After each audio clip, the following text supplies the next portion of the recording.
ஒரு பிச்சைக்காரர் ஒருத்தர் தன்னோட பசியை போக்குக்கிறதுக்காக எல்லார் வீட்லேயும் போயிட்டு யாசகம் கேட்டுக்கிட்டே வந்தார். அந்த மாதிரி வந்துக்கிட்டே இருக்கும்போது அம்மா எனக்கு பசிக்குதுன்னு ஒரு வீட்டை பார்த்து கூப்பிடுறாரு. உள்ளே இருந்து வந்த அம்மா தன்னுடைய குழந்தை கையால் பிச்சை போடுறாங்க. அதை சந்தோஷமாக வாங்கிக்கிறாரு அந்த சாப்பாட்டை.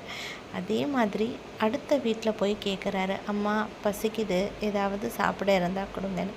அந்த வீட்டுடைய அம்மாவும் தன்னுடைய குழந்தையை கூப்பிட்டு அந்த குழந்தை கையால் உணவை யாசகமாக கொடுக்குறாங்க.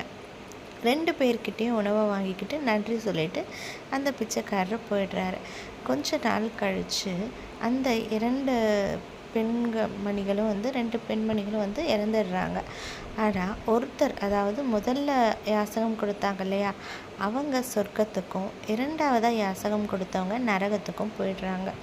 இதை பார்த்த அந்த 2வது பெண்மணி கேட்குறாங்க, எப்படி நானும் அந்த முதல் பெண்மணி கொடுத்த மாதிரி தானே யாசகம் கொடுத்தேன், என்னை மட்டும் எதுக்காக நரகத்துக்கு அனுப்புனீங்கன்னு அங்கே போய் சண்டை போடுறாங்க.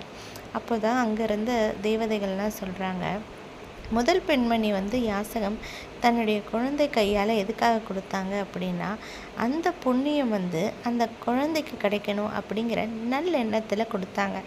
ஆனால் நீங்கள் எந்த எண்ணத்தில் கொடுத்தீங்க?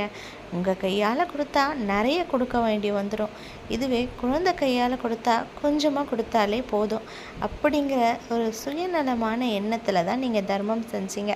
அது தர்மத்தின் கணக்கிலேயே வராதே, அதனால தான் நீங்கள் நரகத்தில் இருக்கீங்க அப்படின்னு சொல்கிறாங்க.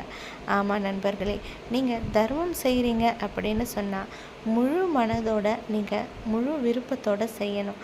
அதில் வியாபாரமோ சுயநலமோ இல்லை இந்த மாதிரி சில தேவையில்லாத எண்ணங்களும் இல்லாமல் இருந்தாலே தர்மமாக இருக்கும்.